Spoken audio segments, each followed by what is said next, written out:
সাধারণ মানুষ যেভাবে এই কর্মসূচিতে সামিল হয়েছে, নিরঞ্জন তুমি রুবির কাছে রয়েছো, সেখানকার কি ছবি?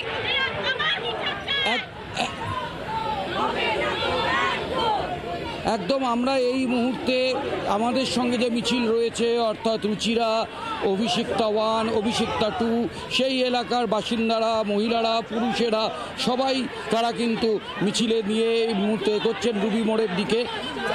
এবং সেখানে অনেক পুরুষকেও দেখা যাচ্ছে, বাচ্চারা রয়েছেন।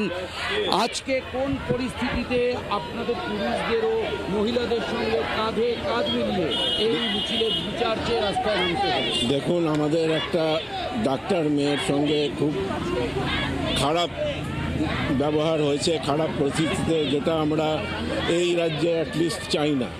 তো তার বিচারের জন্যে আমরা আজকে রাস্তায় বেরিয়েছি, পুরো বাংলা রাস্তায় বেরিয়েছে, আমরাও তাদের সাথে আছি, আর আমরা এই কেসটার বিচার চাই।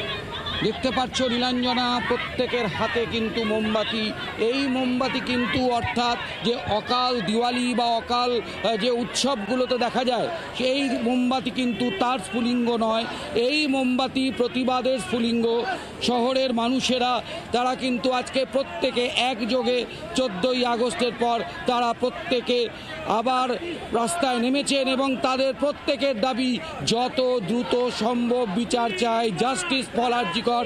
দেখতে পাচ্ছ আমাদের ক্যামেরা পার্সন দেবাশিস বটব্যাল, তিনি দেখাচ্ছেন যে সাধারণ মানুষ তাদের যে যন্ত্রণা, তাদের যে সমস্যা, তাকে উপেক্ষা করে তারা কিন্তু আজকের এই মিছিলে তারা অংশ নিয়েছেন।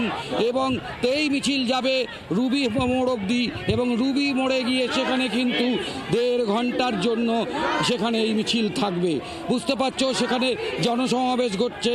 শুধু যে বাইপাসের ধারে অভিষিক্তা 1, 2, রুচিরা তা নয়, পার্শ্ববর্তী এলাকার মানুষেরা তারাও কিন্তু আজকে তারা নেমেছেন এই প্রতিবাদ জানাতে। ম্যাডাম, আজকে কোন পরিস্থিতিতে রাস্তায় নামতে হচ্ছে এবং এই জাস্টিসের জন্য আপনাদের গলা তুলতে হচ্ছে?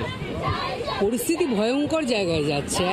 মানে আমরা বুঝতে পারছি না যে আরও কতটা আমাদের লড়াই করতে হবে, কিন্তু আমরা তো শেষ সীমা অবধি চলে যাব। প্রতিটি মানুষ বেরিয়ে গেছে, দেখতেই পাওয়া যাচ্ছে, এবং প্রতিটি রাতে প্রতিটি মানুষ লড়াই করে যাচ্ছে জাস্টিসের জন্য। সিবিআই তো তদন্ত করছে, আপনারা কি সেই তদন্তে সন্তুষ্ট?